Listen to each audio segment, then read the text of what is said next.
Most businesses are going to use a webinar, and that platform is going to give you a gated forum. You're going to have registration pages. It's going to give you attendee tracking and engagement metrics, which most businesses want. So you can personalize your follow-up based on who attended, how long they attended, what questions did they ask during the session, that type of thing.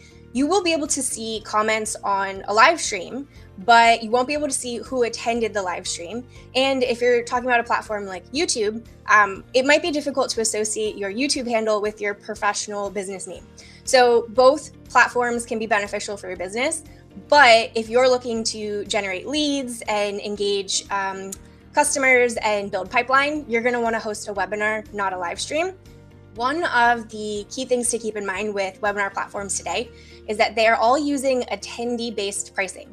This is different. They didn't used to do that. And the trap here is that you basically get penalized for successfully getting people to attend your webinar. The most important thing when it comes to integrations is, does it integrate with your CRM? There are some tools out there that integrate with a lot of things, which is awesome, but does it integrate with your CRM? If the answer is no, or you have to use a third-party app like Zapier, it might not be the best fit, especially when you're looking at getting leads to your sales team as quickly as possible and making sure that they have the information they need to follow up with people that attended the webinar. You don't want to have to export data out of the system and then upload it in Excel and then create these delays and inefficiency in following up with warm leads. Now, what are the different types of webinars that we can host? Some people will sign up for their webinar platform. They're paying maybe $100 or more per month for that platform, and then running one webinar per quarter or twice a year. They're not really using the tool, right? So it doesn't have to always be a lead generation webinar, which is what we think of most commonly when we're thinking about a webinar. You can do different types of webinars. The main thing I would say about this is don't make it a 40-minute sales pitch. I think that's the biggest trap of a lead generation webinar.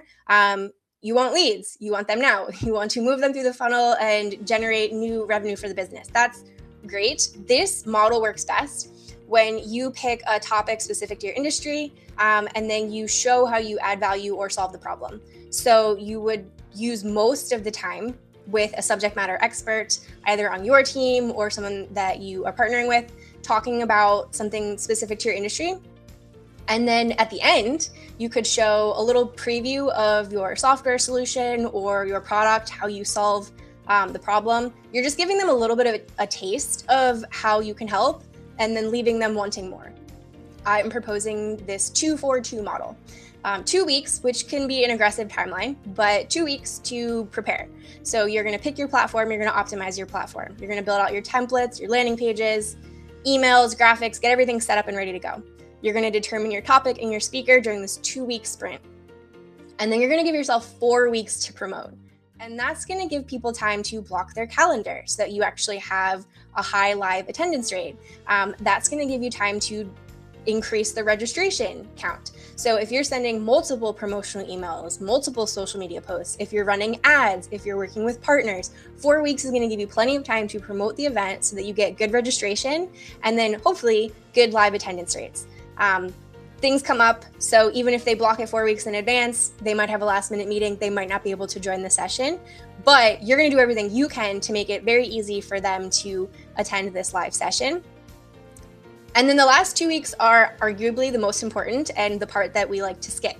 So we do all this work preparing for the webinar, and then it's done, and we're like, great, we did it. But you now have a really great piece of content that can give you at least a month worth of marketing content.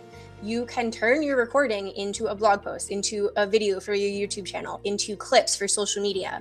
You can turn this into follow-up emails to people that registered, people that attended, people that also didn't engage.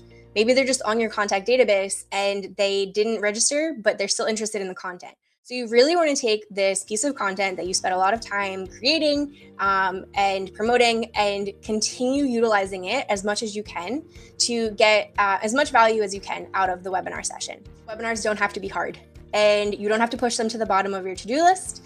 And we have templates and processes, and once you have these things in place, many of the components are repeatable. So you can save time on future events. It's all about just getting efficiency and kind of doing the reps. So you do it one time, we do it as a guided process, and then you're going to be ready to run webinars on your own, or we can continue working together to host more. But it doesn't have to be this kind of big scary monster that everyone wants to do but avoids. So if you need help getting your webinar off the ground this year, feel free to contact me at getthestreamteam.com.